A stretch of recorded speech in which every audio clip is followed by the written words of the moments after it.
భారతదేశ చరిత్రలో చాలా రాజకీయ పార్టీలు వచ్చినాయి పోయినాయి.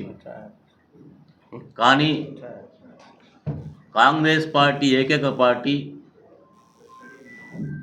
ప్రజల ఆకాంక్ష మేరకు సంక్షేమ అభివృద్ధితో పాటు ఇచ్చిన మాట నిలబెట్టే ఒక నమ్మకం కలిగిన పార్టీగా ఈరోజు పేరుంది. సాగునీటి ప్రాజెక్టులు అంటేనే ఒక దేవాలయాలుగా భావించే పార్టీ కాంగ్రెస్ పార్టీ. ఏ రోజు కూడా అధికారం ఉన్నా లేకున్నా రైతుల పక్షాన పోరాడి రైతులకు పనిచేసిన పార్టీ కాంగ్రెస్ పార్టీకి ఈరోజు గుర్తింపు ఉంది. గతంలో ఎన్డీఏ ప్రభుత్వము రైతులకు సంబంధించి నల్ల చట్టాలు తీసుకొస్తే ఆ బ్లాక్ లాస్కు చాలామంది రైతులందరూ కూడా ఏకమై దాదాపు 3 ఏళ్ళు పోరాటం చేస్తే ఈ ప్రభుత్వం ఇంకా జరగలేదు. కానీ కాంగ్రెస్ పార్టీ రాహుల్ గాంధీ నాయకత్వంలో ఆ రోజు యావత్ దేశ ప్రజానికానికి రైతాంగానికి జాగరణ చేసి ఆ చట్టాలు వాపసు విధంగా పనిచేసిన పార్టీ కాంగ్రెస్ పార్టీ. ఈరోజు ఎవరేం మాట్లాడినా ఈరోజు రుణమాఫీ అనేది ఒక పెద్ద సాహసమైన నిర్ణయం సీఎం గారిది. ఈ రోజున్న రాష్ట్ర ఆర్థిక పరిస్థితి టీఆర్ఎస్ ప్రభుత్వంలో పూర్తి దివాలా తీసి అప్పుల పాలు చేసి ఈ రాష్ట్రాన్ని అయోమయంలో ఉంచిన పార్టీ టీఆర్ఎస్ పార్టీ.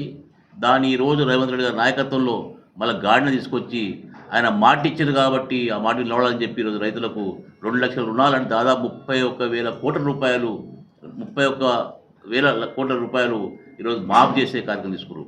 నేను అనుకుంటున్నా బహుశా యావత్ భారతదేశంలో ఇంత పెద్ద మొత్తంలో రుణమాఫీ జరగలేదు. అంటే ఈరోజు టీఆర్ఎస్ పార్టీలు మాట్లాడుతున్నారు. వాళ్ళు మాట్లాడే విధానం చూస్తుంటే నిజంగా సిగ్గేస్తుంది. నిన్న మొన్న జరిగిన ఎన్నికల్లో ఏ తాలూకాలో కూడా వాళ్ళకి జిల్లాలో ఉమ్మడి జిల్లాలో డిపాజిట్ రాలేదు. వాళ్ళకు డిపాజిట్ రాని పార్టీ గతంలో అసెంబ్లీలో వాళ్ళకి ఇంటికి పంపించారు, మన పార్లమెంట్ ఎలక్షన్లో ఇంటికి పంపించారు. అయినా కూడా సిగ్గు లేకుండా ఏదో వాళ్ళ ఉనికి కొరకు ఈరోజు చేస్తుండ్రు. వాళ్ళు ఉన్న కార్యకర్తల నాయకులందరూ కూడా కాంగ్రెస్ పార్టీ బాగా చేస్తుంది ప్రశంసిస్తున్నారు. ఈరోజు ప్రధానంగా ఈ రేవంత్ రెడ్డి గారి జిల్లాలో ముఖ్యమంత్రి అయిన తర్వాత ఈ ప్రాంత అభివృద్ధి కొరకు చేసిన కార్యక్రమాలు, ఈరోజు సాగునీరు శాశ్వత పరిష్కారం కొరకు చేస్తున్న కార్యక్రమాలు, గతంలో పెండింగ్ ఉన్న ప్రాజెక్ట్స్ను పూర్తి చేసి దాంతోపాటు కొత్తగా మక్తల్ కొడంగల్ సంబంధించిన ప్రాజెక్టు తీసుకొచ్చే కార్యక్రమం చేస్తున్నారు. ఇవన్నీ చూస్తుంటే ఎవరు లేక వాళ్ళు ఈరోజు వాళ్ళు ఉనికి పోడుకోరు కాబట్టి ఏదో మాట్లాడే విధానం చేస్తున్నారు.